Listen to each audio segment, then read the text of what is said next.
This is Phil Lamarr, and you are listening to the Geekcast Radio Network. So I have my mic on all. Sorry, my mic on all the time. That's a good outtake. Muke. It's a microphone puke. Or it's a microphone that records no sound. So swears Skeletor. Hello and welcome to Geekcast Radio. This is Geekcast Radio Presents. This is an all-new interview with myself, TFG, and Mike. We just wrapped up the Top 100 Geekcast Radio Top 100 fictional villain character countdown. It's our 4th, 5th, or 6th countdown, and go back and listen to that, folks. Lots and lots of villain countdowns, and from villains from all kinds of places. Probably the most interesting countdown we've done, because there's plenty of literary characters in there, not just comedy or fiction, or, well, it is all fictional, but it's not just like movies, TV, and all that. Today I'm presenting a special interview to talk about the Goblins animated series that is hopefully going to get funded to get made. With me I have, for the first time in 5 years, the illustrious Mr. Phil Lamarr. Hi, Mike. How are you? Illustrious. I like that. That makes it sound like I'm wearing fur. Yeah. Oh, wow. Well, you yeah, are, that's so not what I was going for, but okay. We have Mr. Tarol Hunt. Hello, sir. Hi, I am wearing very little fur. He's wearing very little. That's what she said. All right. Also, Miss Danielle Stephens. Hello, Danielle. Hello. And Mr. Matt King, the renegade of G.I. Joe himself. That's exactly right. That's exactly right. For everybody that's listening to this, you should not need any introduction to Phil Lamarr. Since I've talked to several friends, my fiance, and other people about doing this interview, they're like, "You interviewed the guy from Mad TV twice?" And I'm like, "Yeah." They're like, "Oh, you're pretty famous then, aren't you, Mike?" I'm like, "No." Nah, I'm just a guy. So yeah, it's been a while since Phil and I had a chat, and very awesome to have you back. And you're still on the internet. The internet hasn't fired us. I know, right? The internet can do that? Oh, yeah. With Donald Trump in charge, anything can happen. Anything. We're shutting it down. We're shutting down all of the bad internet. We're safe up here in Canada. All those biggie jobs just going away. Wow. Oh, boy. Yay, this is turning into the Donald Trump interview. Wow, okay. We made it farther, Get us in trouble. longer than I thought we would. All right. So Goblins Animated is a new project. Terrell or Matt or Danielle, who wants to go first, or Phil, who wants to go first in telling everybody how this came about and what the idea is behind it? Well, why don't we start off with Terrell, with Okay. The inception of the whole thing. Oh, okay. It's based off of my webcomic that I've been doing for like 13 years. And that's pretty much it. Mike, have you gotten a chance to see the comic? I have not seen the comic. Tell him about it, Terrell. Yeah, that's why I was like, tell us about it so we know, so that way we know when we talk about the animated series what it's going to be like. I've seen the video for the animated series on the donation page, but I haven't actually seen the comic itself. Basically, it's a D&D type world. Well, I mean, it's a fantasy RPG kind of world where the physics of that world follow the game mechanics. There's hit points, you go up levels and stuff. The characters are aware of going up levels and things. It's sort of it showcases the like sort of, I don't want to say parodies D&D type games, but it references them. Yeah. And it's from the point of view of the monsters, of the little guys. The sort of, I mean, there's you make a first level character, and you want to become super powerful and fight dragons and deities and save the world. But when you start out, you gotta, like beat up the little teeny guys, the goblins or the little were bunnies or whatever, kill 3 mosquitoes and I'll give you these crappy boots, that sort of a deal. And this is sort of a story of those little guys, how they're not the epic enemies that get respect, like massive dragons that live in a mountain, and they're certainly not the adventurers. They're just the little guys that get kicked around. And so it's sort of them fighting back, sort of breaking the rules and standing up against this. So they fall somewhere between Han Solo and Granomir. Granomir? Granomir was the dragon in He-Man and the Masters of the Universe from the 80s. Yeah, I don't even think they get as grand as Han Solo. Hang on a second. I was a huge He-Man fan in the 80s. Granomir? Yeah, it's the giant red dragon. The old dragon. There was a red dragon in He-Man? I'll send you pictures of it afterwards. I'll send you video later. Yeah. Yes. I'm so disappointed. I had all the toys. Apparently not all you of didn't them. have all of them. Apparently not. Like, how do you miss out on Granomir? Yeah, Everybody knows that one. No, he's Jeez. the one with the helmet. Yeah. He's the one with the helmet who sat in it. He looked like he was always taking a dump on the most gigantic toilet. They all kind of look like that in He-Man. Yeah. He was more in She-Ra than he was in He-Man. But anyway. No, actually, he wasn't. He wasn't really? more in She-Ra, no. I've spent the last 5.5 years reviewing every episode of Filmation He-Man and She-Ra. I have no Dude, life. I'm so sorry. I have no life. So yeah, no, he was not in She-Ra hardly at all. He was in like 6 or 7 of the 130 episodes of He-Man and the Masters of the Universe. There we are. Wow. Wow, that's deep. Dude, you had to watch all that? I mean, wow. Yeah. Yeah, so he's not as glorious as Granomir nor as Han Solo. He's more like... More like somewhere between Granomir and a Porg. Yeah, Weird. Danielle just pulled up a picture of him. I've never seen this guy. Seriously? This is blowing my mind. Well, you guys realize that someone who describes themselves as an avid watcher of a television show, on average, has seen 1 out of every 4 episodes. Right. It's like we all think Interesting. that we've seen everything, and with the exception of Mike, we haven't. Right, exactly. Mike is the only person who's actually seen it. Seen all of it. The And sad I'm sure thing it's is, past his eyes. Phil, you say, "Oh, I'm sorry. I feel sorry for you for doing all the Filmation stuff. I'm currently doing the New Adventures cartoon from the 90s. That's even worse." Anyway. Anyway. Yes. Go down that road. But, Goblins, will not be as bad as Filmation. For, like, in terms of animation, like, that's why we're kickstartering it, why we're doing this crowdfunding campaign is so that we don't have it look like that. Exactly. You don't want the scrolling background that goes on for 4 hours of the same 4 trees. And we know that talent-wise, it's not going to be Lou Scheimer doing all 19 voices. Exactly.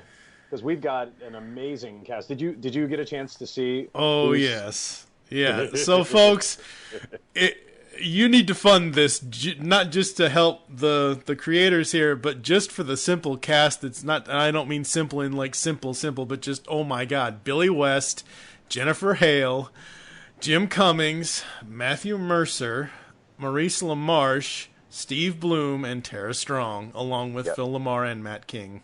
Yep. And now we're bringing in Chloe Dykstra as well. Oh, wow. We just announced Chloe today. Yep. So we got a lot of hitters on the team, and we know And more to come. And more to come. And we know that we can come in and really sort of lay down goblins in front of people and present something that's quite amazing. I mean, the thing is, Tarol's Canadian, so he will never, just be proud of this thing because he's too humble. But goblins, I mean, it set me on fire 10 years ago. I had a podcast called Geeks On.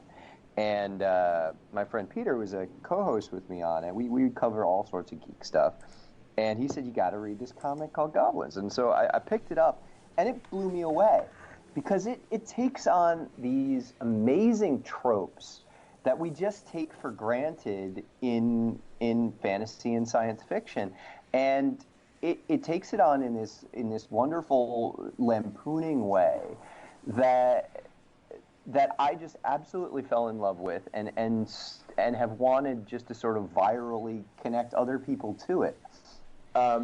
Because I mean, when you have these simple goblins in the center of the village going, okay, the humans are coming and they're gonna kill us again. Can we do something about it this time? Do we? I mean, we have a poorly locked chest in the center of the village, right? I mean, there are magic weapons in it. Can we use them? Could we just take them out and use them? And no, it's not. It's tradition. It isn't. It's not done. It's not done. And just that one thing, when I read that in the comic, it blew me away, because I was like, yeah, we do take these sort of tropes for granted because they fit the game. They fit that game that we all played. But what did it mean to those monsters on the ground? Because they are always getting raised, and there's no personality to them. So how did they feel about it? And Tarol goes so in depth week to week. And the fantastic thing for anybody who hasn't read Goblin comic, and I'm going to blow more smoke at Tarol, is that you watch this guy who just had a dream like 13 years ago, and everybody who's working a crappy office job and who really wants to do something beautifully creative should look at Tarol's work, because here's this guy who had a dream and he goes out and he just decides to do it. And that just alone is something that is so rare and should be treasured. But he goes out and does it, and he starts drawing this comic, and you can see Tarol evolve as an artist over 13 years of this comic, to where he's a talented amateur when he starts, to now the work that Tarol's consistently putting out week to week, that Danielle and he are doing, and that Cheyenne Wright is inking, is truly, I think, one of the best webcomics on the net. And he's just bringing storyline after storyline after storyline. And when you see something like, I'm not going to name names, but when you see these things, these movies that come out that cost millions and millions of dollars, and they look beautiful, but the story is just lacking. When you have something that Star Trek. yeah, sure. When you have something that has this good of a story, you wanna get the best people involved, and you want to get the best animation behind it to really just have people see it do what it can do. And that's what we're trying to do at its heart. Well, absolutely. It's funny that, I mean, like we were talking about the He-Man cartoon from the 80s, and it's kind of like I was raised on that stuff, like in the 80s, G.I. Joe, Transformers, He-Man, those very formulaic half-hour, 5 times a week episodes. And I remember, I used to watch them and be really into them because I was too young to realize that there was this formula. They were there to sell toys. And as I got older, I started to realize, hey, hang on a second, like using the Transformers as an example. I've been watching this for years, and here are the Autobots and Decepticons, 2 like races of robots specifically designed to kill other robots. Like they have like cannons for arms, and they shoot nuclear weapons out of their butts or whatever that robot does. And they fight each other for half an hour a day, like for 5 times a week. And they've been doing this for like 8 seasons or whatever. Not a single one has ever killed another. Like you'd think Megatron would stop and go, hey, hang on a second. We've been doing this for years. Has any of us ever killed an Autobot? Any of us? No? Have they ever killed one of us? No, they never have. We're really, really bad at this. And like the same thing, like with He-Man, you got characters. I've got a sword that can like disintegrate mountains, and like G.I. Joe, we're shooting lasers, and nothing ever happens. As soon as you get old enough to realize the story doesn't progress, it's not a story. It's kind of depressing, and so. That I think that's one of the big things that inspired me. Like I think Goblins it taps into that old school feel of like Dungeons and Dragons and those old kind of like cartoons, except things like there's consequences. People die, arms are chopped off, and right. I have a personal rule that every time there's a fight in the story, something changes forever. It could be like something as serious as a main character dying. It could be something as like small as a piece of clothing is ripped or armor is damaged or there's a scar on a character or something. But like there will never be a fight where like everything is exactly the same as it was before the fight happened, because Absolutely, and I agree with that, except the only thing I hope you never do is you impersonate a certain person that sold his soul to Disney, because he always cuts the hands off of everybody. Just don't start doing that, and that's cool. Technically all of those shows were for selling toys, but there are several episodes of any of them that you can really watch and is a real story. Right. From the 80s. But also, there's, I mean, as somebody who's much older than all of you guys. Sure, rub it in. Yeah, that's something I'm bragging about. The fact that storytelling has changed so much in the last 25 years. I mean, think about it. Before, it was like you had to, if you were a kid and you wanted to watch a cartoon, there was one period of time, one day a week, where you would get new cartoons. Saturday morning on 3 channels. Yep. That was it. Yep. And then at 1 o'clock, golf would come on.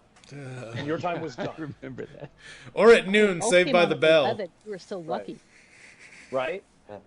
So the fact that, you now have access to so much more story that you can, you don't have to go back to one every time, and you're not waiting 7 days for, another chance to hear that story. That and it's great because, Tarol, I feel like Goblins sort of lives in both worlds. It remembers the old kind of storytelling. It remembers the old rules, but it breaks them. Yep. I mean, to me, what drew me... It doesn't break them. It also, where it doesn't break them, it also points a finger at them in this great way. Yeah, absolutely. And combining storytelling from the olden days, when Phil was a young buck to now, that's a good way of doing it. It's not, you don't have to have the old way or the new way. Just have something that is a story that you want to tell in the way that you want to tell it. There used to be all kinds of storytelling rules, as we've already said. May the man rest in peace, but Lou Scheimer was Lou Scheimer, and once he gave you an outline, you wrote something compared to going through that outline or whatever it is. Right. This is minute 14. Somebody's got to fall down. No. Now that's Wally Burr. You leave Wally alone. but honestly, Mike, what you're talking about is what drew me to this project, is having a story that really just pops, that sings to you. That's like, oh, I love reading this comic. This story needs to be given to a wider audience, especially because it's got these great graphics, these great images, these great characters, and this amazing world. It's not just this one tale that we can tell. I know that there are so many tales that we can tell, and it's also unique in its style and its tone. And part of the reason we're crowdfunding it is we want to try to hold on to that uniqueness, to be able to create something that captures the animated version of Tarol's Goblins world, and then show it to people. So like, this is what we're talking about, as opposed to trying to describe it like we're doing now. Like we're doing now, and it's difficult. You could see even with the level of geek knowledge that we have, and the sort of collective experience of going, okay, remember when? It's still difficult to sort of share it, and so that's one of the reasons why it's so imperative to be able to have a visual reference point for this, to be able to go, look, here are the voices, here's what it sounds like, here's how funny it is, here's how snappy it is, and here's how really heartfelt and dark that it can get. Yeah. Because that's one of the amazing things about the comic is that I mean, Phil and I, when we were looking at it, we knew immediately that if this was going to a studio pitch, that instantaneously it was getting watered down, and we didn't want that to happen. Right, because you've got multicolored characters. They're immediately going to go, 7 to 12. Like, well, not necessarily, Right. Yeah, I would advise against having 7-year-olds. Yeah, exactly. I remember grounding my son for reading the comic because he was too young to read it, and I caught him. I was like both really, really, proud and like, oh, he broke the rules to read my comic, but at the same time I was like, oh my god, you're in so much trouble. But yeah, I remember talking to somebody like years ago, like we're talking like 7-8 years ago, about he was making suggestions on, from a business standpoint, changes I need to make. And he was saying, first of all, you can't keep changing the characters. Like you can't have them level up and get new, say, armor or weapons or anything, because that makes merchandising difficult. Like you have to have an iconic view. This is the way that character looks, like Han Solo's vest. Like this is the way the character looks. It makes merchandising far more profitable, like much easier.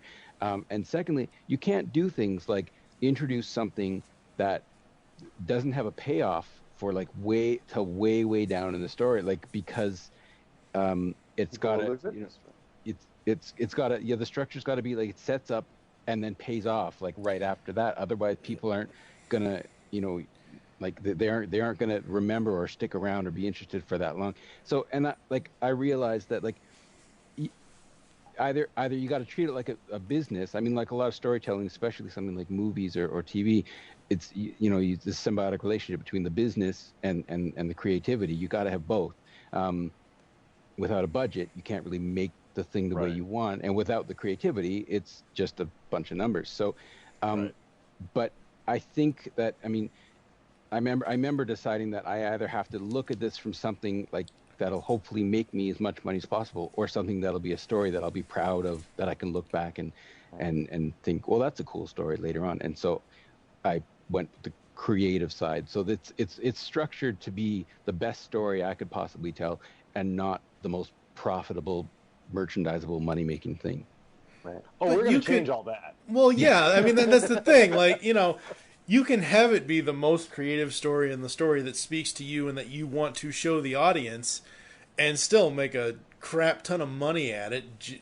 Like, and to your point about, we want to have payoffs to the story. We don't want to have to wait 6, 7, 8, 9, 10 different books or 10 different years for a TV series to pay off crap that happened in season 1. Looking at you, Game of Thrones.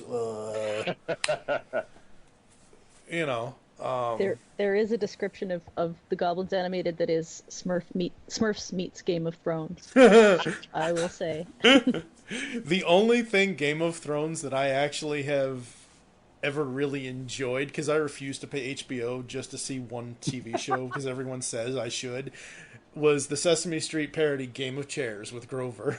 Oh, that's funny. It's hilarious. I gotta go look that up. Yeah, I'll send it to you after this. It's so awesome. All right, so let's talk about the characters. Tarol, where do you want to start? Which character do you want to start with? And let's go through some of their personalities and what we can expect in the animated series once it gets funded, because we know it's going to get funded. Come on. Well, basically the story starts with the group of goblins, the main group of goblins that stand up and the ones that decide to break the tropes and decide to go up levels themselves and do things like use the treasure from their like poorly locked treasure chest, which is normally set aside for the adventurers to collect. And I remember like when I first wrote like the first few pages as like an initial concept, and I had an idea of what I wanted the story to do, but I hadn't written the whole story at that point. This is like 15 years ago or something.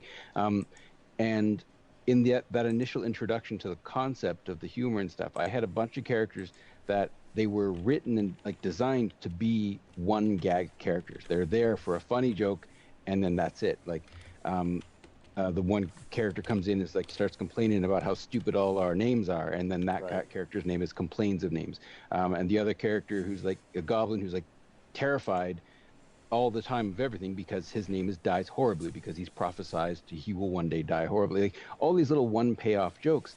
And I remember like I did that concept and I was thinking, okay, so now I have to design the main goblins, the ones that I'm going to take seriously. And I couldn't write these characters that were as interest. Like I I was like, oh, I need to capture that, like the initial characters I think are really interesting. I needed to capture that, and I eventually just decided, you know what, let's just have these characters. So like they all have these names that are kind of one gag situations, but I took all of the depth that I wanted to put into the main characters, and I put it into them, and so I think it accidentally paid off really, really well. So that's the basic main group, but it's got the story has like a large ensemble cast. I mean, you've got the adventurers who start off as antagonists and sort of, we look the two main humans, or not humans, but the two main adventurers, Min-Max and Forgath, that's the characters being voiced by Billy West and Maurice LaMarche. And I'm doing Complains of Names myself. Because it's a role that's fit just for you. Come on. Well, because I complain about everything, and they say, okay, well, I guess we know which character Phil's playing. But it's interesting because, that just in that very first story arc, we've got two paths. And, I mean, that first story is about these two groups and where their paths collide. That's our first story. That, hopefully, once we get funded and get moving forward, we can, flesh this out, and bring it to life. Mm-hmm. Absolutely. And I'm playing Fumbles, who is the best character in the whole piece. And Fumbles really he's the aspirational goblin. I mean, what is he? He's 1/32nd of every class. Is that what it is? I thought it was 1/11. 1/11. 1/11th of every class. Yeah, he initially he's the first goblin to make himself into a player character, and he takes every cheesy, like, bad idea that players have put, and we've all done it, put into these like cheesy, weird characters, and I don't do that. I was going to say the book, Tarol. That's why I like Min-Max, because I straight up do that. Yeah. So the Fumbles makes his character. He's different because the goblin's name is Fumbles because he always fumbles, like he rolls a 1 all the time. But he's made himself a player character. The only goblin to have done this, and he gave himself a character name, Senior Vorpal Kikasso, which I love the way you yell that, Matt, by the way. And he's kind of like the little guy who pushes the story along. Like he is he's the concept. It's embodied in him, which is funny because he's so not a hero character at all. Right. You know, he's goofy. He's goofy and not, but he's the one who sort of who gets it, and that's why. As his character has been paying off over the years, I've been so excited because it's finally it's like small town kid makes good. He's goofy, huh? You better be careful about Bill Farmer coming after you. Yeah, exactly. Well, if Matt hadn't been available, I would have called Bill. Yeah, Bill. Oh! Senior Vorpal Kikasso. Oh, yeah. Are you hurt? That's funny. That would be weird. That would be weird. But yeah, he's overextended, too ambitious with his characters. So he's multi-classed every single character, which you can't actually do in D&D, but he's done it anyway. So at level 1, he's 1/11th of every character. So when he casts a sleep spell on someone, the person's just sort of like, I don't know, I guess I feel kind of lethargic because everything's watered down so much. So wait a second, Darryl. Okay, so I've always asked this question. I've always forgotten. So when he levels up, let's say he gets to level 2, right? Then he's 2/11th of everything? Yeah. Basically, he has to get to level 11 to be... So he has to get to level 11 to get level 1 in Exactly. everything. And I mean, there are so many reasons why, because I can hear right now the listeners like yelling at their computers, going, wait, no, you can't do that. You can't be a paladin and a rogue, and then no, and like you're right, you can't do that. But he does it anyways.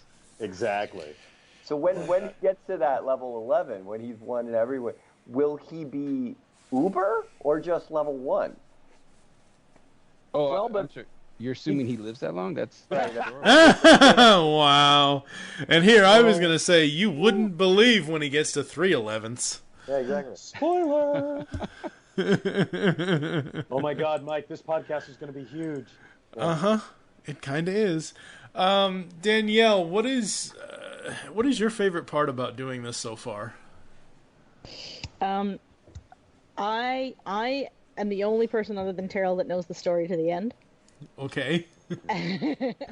And so I have a unique reading of things because, I mean, I read the comic like everybody else. When a new page comes up, I go in and I take a look because the way Tarol tells me the story, I see it in my head, and then I look at the computer and I see it on screen with, all the movements and camera angles and then all the colors and stuff. And I used to color before Cheyenne, and so it would be really interesting because I would get to sort of see it as it progressed. And now, because Cheyenne's doing the coloring, I read it like everybody else, and it's fascinating because I have understandings of what came before and what's coming ahead while I'm reading every page, and it's a fascinating perspective. So, Wow. yeah. So she likes being God. Well, it's like a spectator of God, though. It's not really. So you're Lemetatron. Alan Rickman would be Thanks, proud. Yeah, I get to see it all as it goes, but I don't actually influence it. Ha. Fun.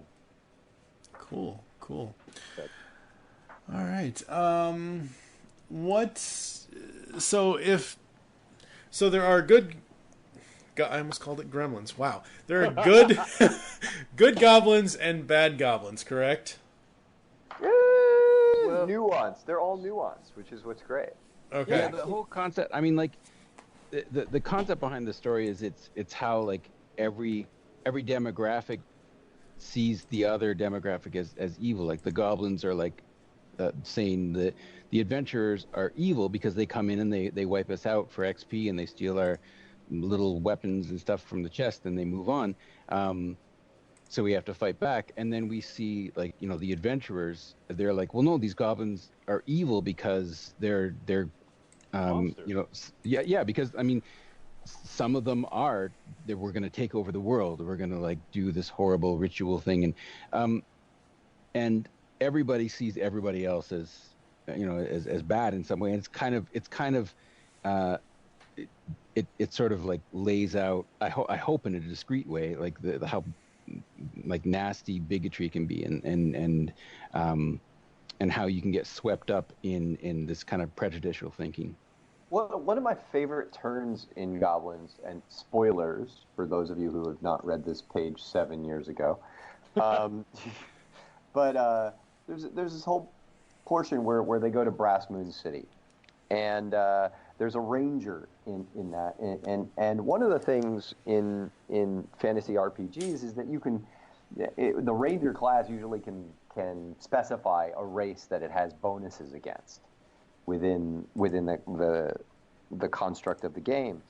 And it was so fun because Tarol deconstructed that and went, why does that class have that ability to know all of the weaknesses of an individual monster?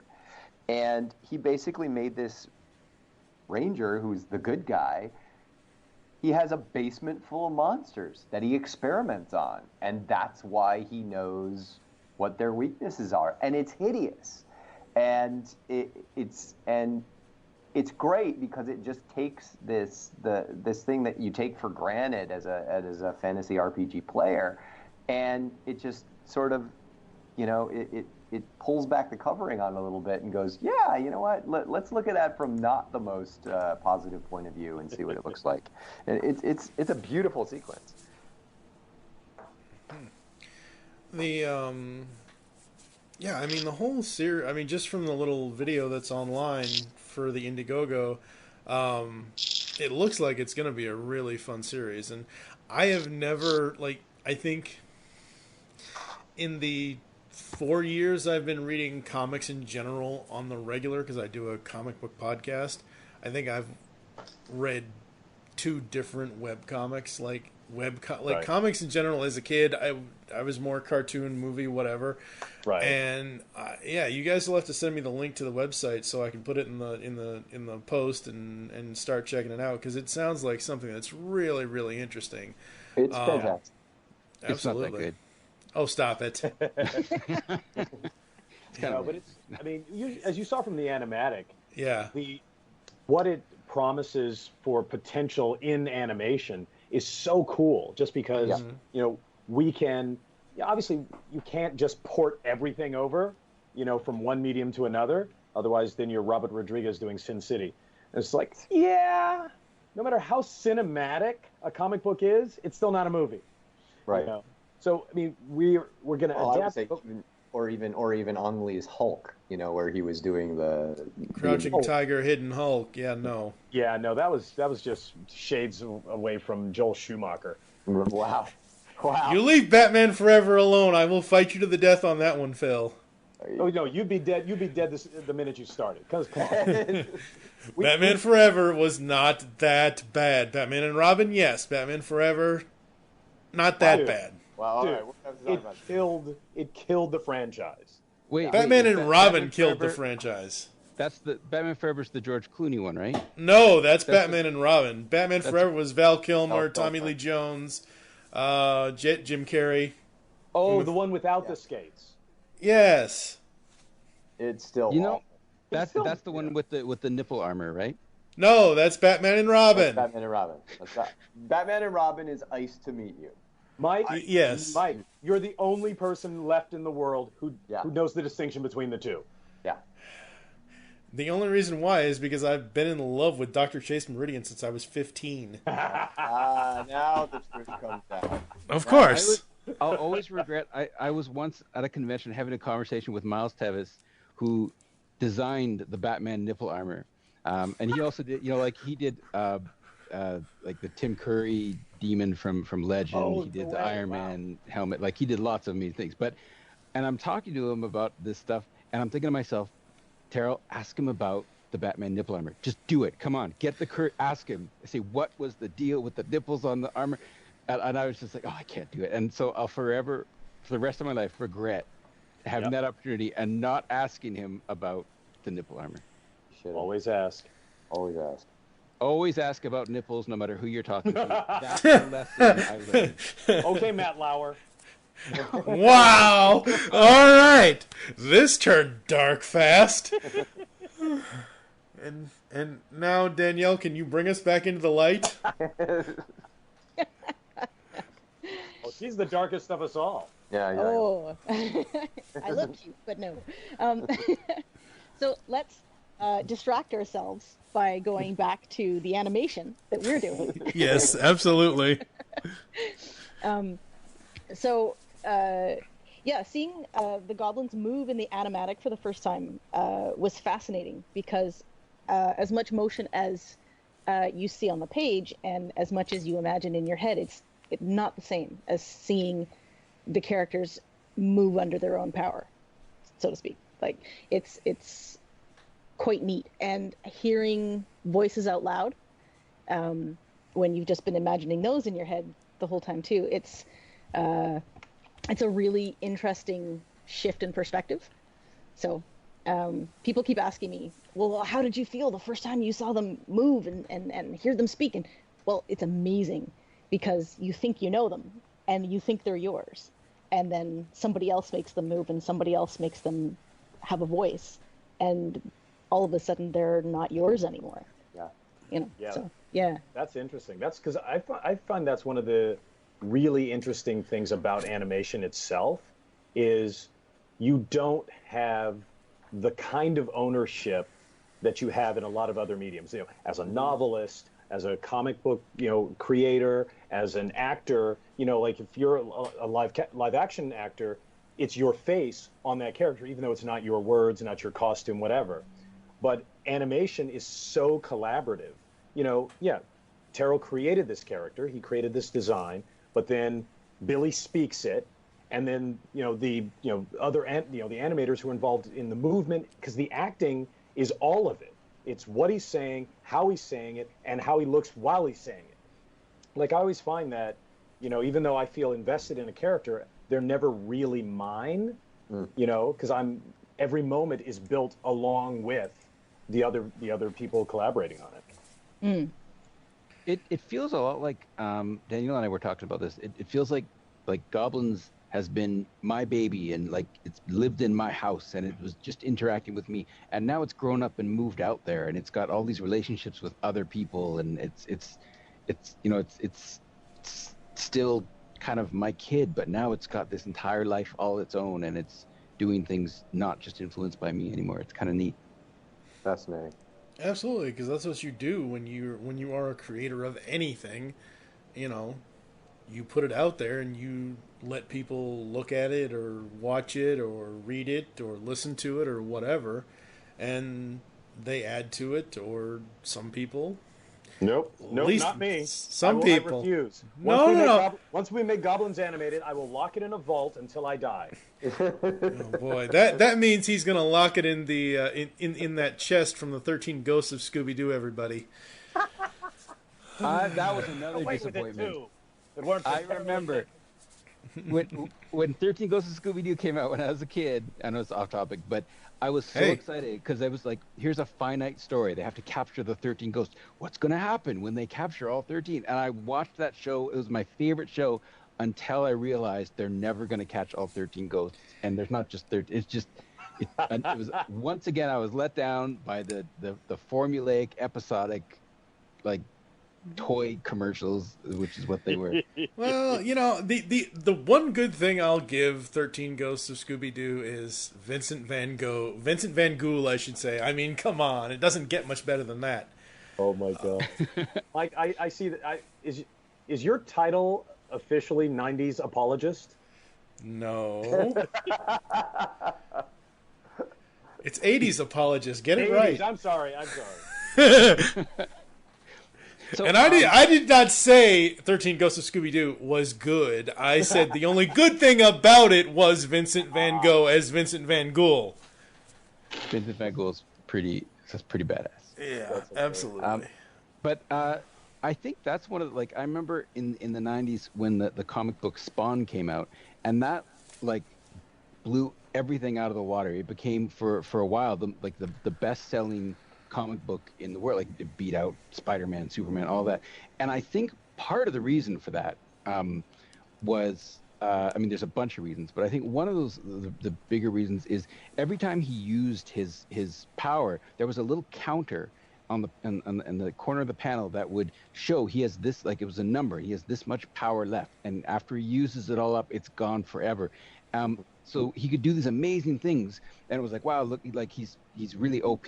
But at the same time, look how much of his power he just used. And so it had this feeling of, it's a countdown, it's this finite thing. And I think people really liked that. I know I did. I liked the fact that it gave you a sense of, I have to see what happens, because this is counting down. This is going badly. It doesn't feel like it's just going to keep going, forever the same way. And I think that's an important part of storytelling is that it's got this feeling of it's happening, it's going somewhere. Something's going to happen.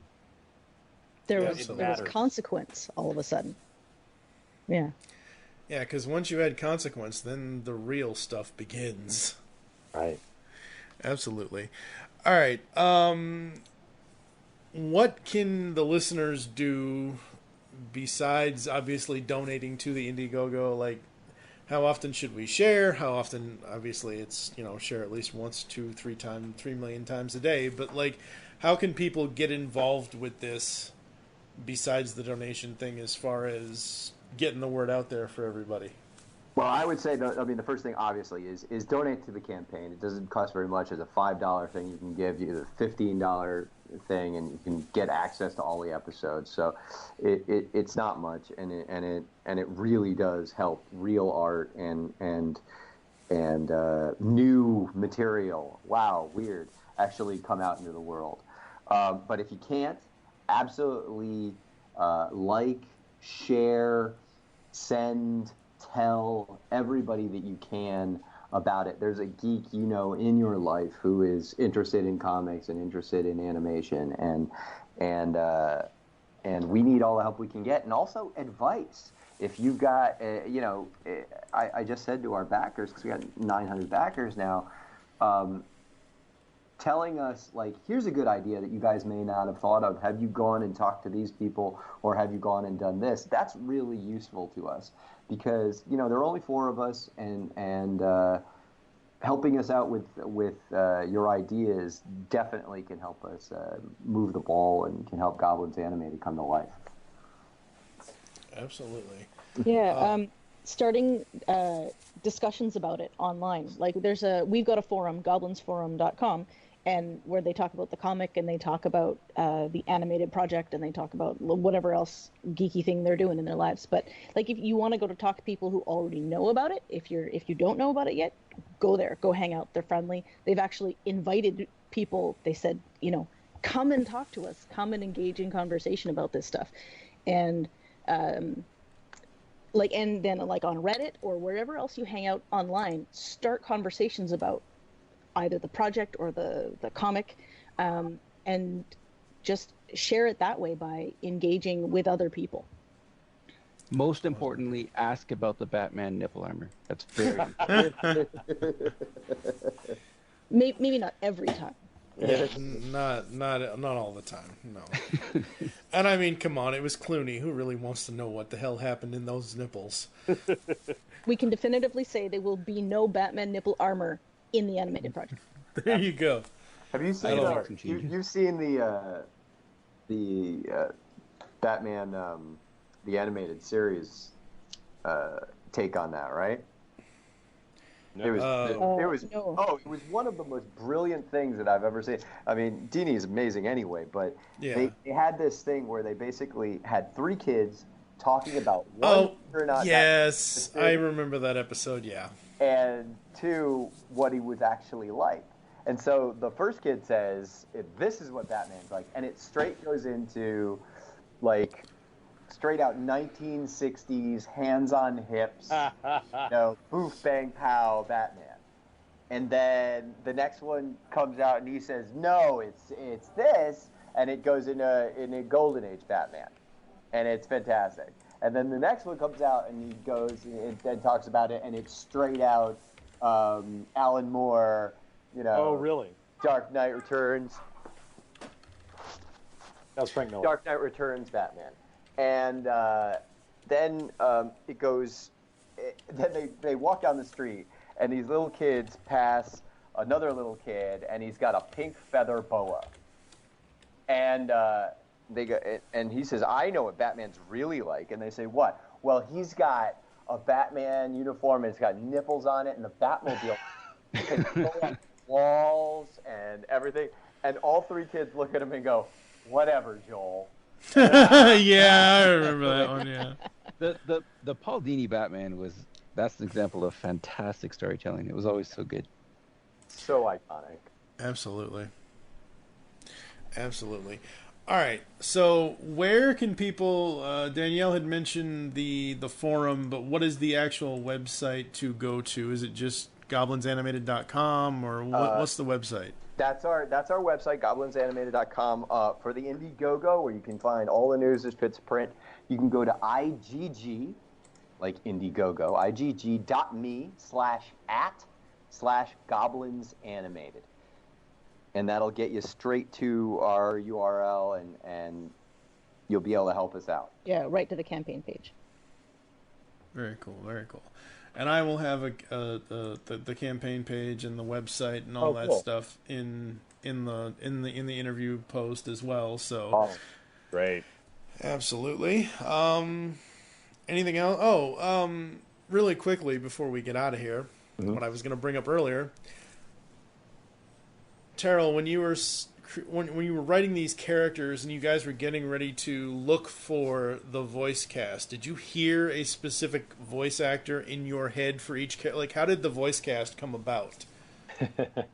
It for the most part, I never really pictured voices in, like, I don't know, it's weird. Like, I guess I was picturing my own voice, but but some of them, like, for some reason, the one goblin's big ears. I pictured him with this sort of softer, lower voice, like, so Matt Mercer, when I found out Matt Mercer would be voicing him, I thought that's so absolutely perfect. Some of them, like Billy West for Min-Max, and like, you know, Phil for Complaints of Names, it's they've taken it and they've made it their own in a way that I didn't picture. So at first it was like, oh wow, like that's a different take than what I've pictured. But at this point now, like when I write the comic, now I hear their voices. I hear like Complaints of Names as Phil, and now it seems odd to picture them as any other way. Like I was surprised at how fast their voices became the definitive voices for the characters in my head. So I didn't really picture them with specific voices for the most part before, but now I definitely do. Like Min-Max sounds like Billy West and such.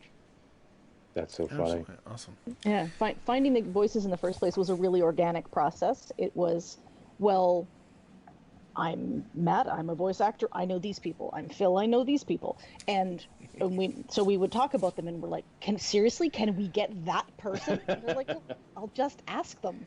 Like, you can just do that with voice actors. This is their job, and if you ask them to do a thing, they will do a thing. And so All you do is pay them. That's it. Yeah.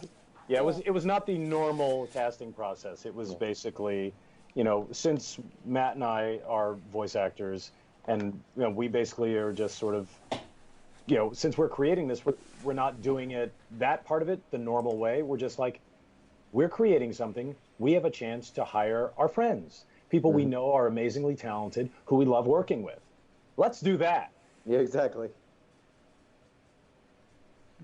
Awesome. Very cool. Very cool. Was there a specific voice actor that you were surprised said yes? Oh, well, for Tarol and myself, absolutely. Yeah, every single person who said yes were like, seriously? Oh my, really? Wow. Every single one. Yeah, I remember we've been talking about this for I don't know how long. It's like we've been working on this for like a year and a half or something crazy like that. And I remember thinking like, okay, so we might be able to get these people. And I remember thinking, okay, great, or saying, okay, great, but thinking this isn't going to happen. And then they're like, okay, I'm pretty sure we've got these, like this lineup of amazing people. And I said, that's great. And I'm thinking this isn't going to happen. And then they said, okay, so we've got these people, like they're in, we've got them. And I remember thinking, holy crap, all those famous people, they're going to be so mad at me when this doesn't happen. But yeah. No. Wow. All right. So No. as of I love that Phil sees the world that way. It's like, actors are mad because they didn't get a job. that's Chris Rock's point of view. We're happy to be wanted, Tarol. Exactly. Absolutely. As of this moment, the campaign has reached 34% of the $248,000 goal. Yes. So please, folks, Yep. go check this out. Go look at the animatic video. Go read the descriptions. Look at the characters. Look at the voice actors. All that stuff. Look at the tiers that you can donate for. What's so cool about it, I'm pretty sure Kickstarter does this, but I don't know. But Indiegogo, like every higher tier, you automatically get the previous tier package included. Yeah, this is structured differently, but the thing with this one is you can get different ones. So if you see something in a perk on one level that you want, and then you see a perk on another level, you can get both of them. Both. Like with cool. That's the benefit of Indiegogo. Very cool. Very cool. So as they were saying earlier, folks, you can pay as little as $5 and as high as like $2,000. You know, you can pay whatever you want. Yeah. If you want a replica axe of Prazan, you can pay $10,000. Yeah. There's a couple of those going out in the world. That's Replica amazing. axes People for- actually did that. They were like, That's amazing. Yeah, and I want one of those so badly though. Tony Scotton, who did all of the swords for Pirates of the Caribbean and for Warcraft. Warcraft, and what else did he do? He did all the swords for Last Samurai. This is amazing swordsmith, and he's making the axe for us. So very cool, very cool. Quite cool. All right, one last thing, and I don't know if this is possible because, like I said, I have not read the comics. So you guys can let me know. Matt and Phil, can your characters have a conversation really quickly? Phil, I think Goblins Animated is the best in the entire world. Don't you think everyone should do it? Fumbles, why are you calling me Phil? Sorry. Have you forgotten my name? It was on the paper in front of me, and I was just looking at it, and I rolled a 1. I'm sorry. It happens every single time. This campaign is the best thing ever. Let's go! Senor Purple Kikazo! Oh my god, that was hilarious. That was supposed to be in character. What have I done? You've created a monster. Several, yes, several. All right, folks. As I said, you can catch Goblins Animated on the website and on the Indiegogo page. All the links will be in our episode post for this interview. Matt, where can the people interact with you online? Twitter, wherever you want to. Twitter @MadKing. You can also check me out on MattYangKing.com or find us on GoblinsAnimated.com and check out again our Goblins Indiegogo at igg.me/@/GoblinsAnimated. Cool. What about you, Tarol? I'm on Twitter. It's @Thunt_Goblins, so THUNT_Goblins. And that's it. If you just sort of want to like poke your nose in and see what the comic is like, you can scroll through my Twitter feed, and every day we're posting what we're calling Goblins Moments, and it's just basically like little snippets, like a half a page or so of the comic to just, it's designed to let you know this is kind of what to expect from it. So if you want to just go there and scroll down, you can take a quick look at them. And those are also on the Instagram, aren't they, guys? Yep, they're popping up every day. Cool. What about you, Danielle? I'm on Twitter as @DragonTurtle, creatures as they sound. And I hang out in the Goblins Forum as well. So if you want to have little short conversations with me, find me on Twitter. And if you want to have longer ones, find me on the forum. Cool. Awesome. And, Mr. Illustrious over there, we all know what his Twitter is. at Phil Lamarr, 2 L's in the middle, 2 R's on the end. Yep, absolutely. And PhilLamarr.com and on Instagram at Goblins Animated. Absolutely. So check out Goblins Animated, folks. And once this thing gets funded, we'll probably have these guys back on to talk about the fact that it got funded and that it is coming. So, yeah. Absolutely. Awesome. So I will ask them to hold the line, and for all you other listeners, thank you for checking this out. Unleash the Geek in you, and we will catch you next time here on Geekcast Radio Presents. Hi, I'm Matt King. And I'm Phil Lamarr.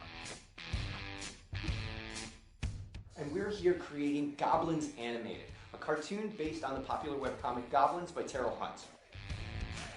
We need your help to create a 5-minute mega trailer, sort of.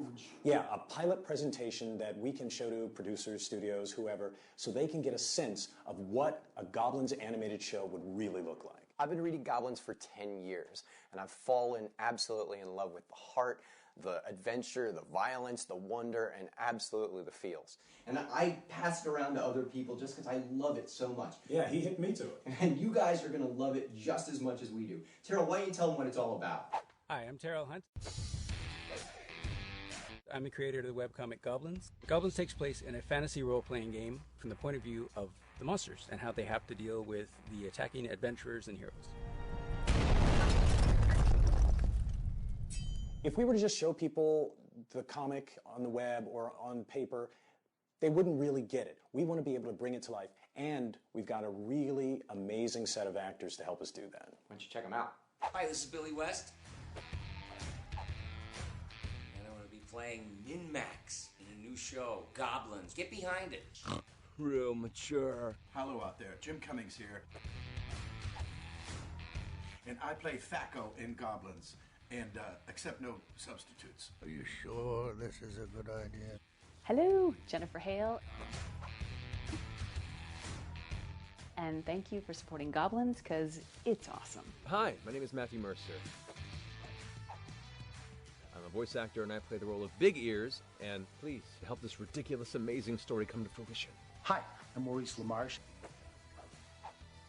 and I'm going to be playing Forgath in Goblins. I'm Steve Bloom. You may know me as Spike Spiegel from Cowboy Bebop, Wolverine, or Zeb Orrelios from Star Wars Rebels. And I'm going to be playing the main villain in Goblins. Hi, I'm Tara Strong.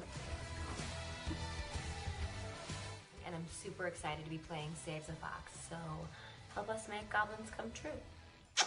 Not only that, but I'm going to be playing Complaints of Names. That's a common pre-battle exclamation, you pinkish wall of flesh. And I'm going to be playing Fumbles. Senor Vorpal Kinesso!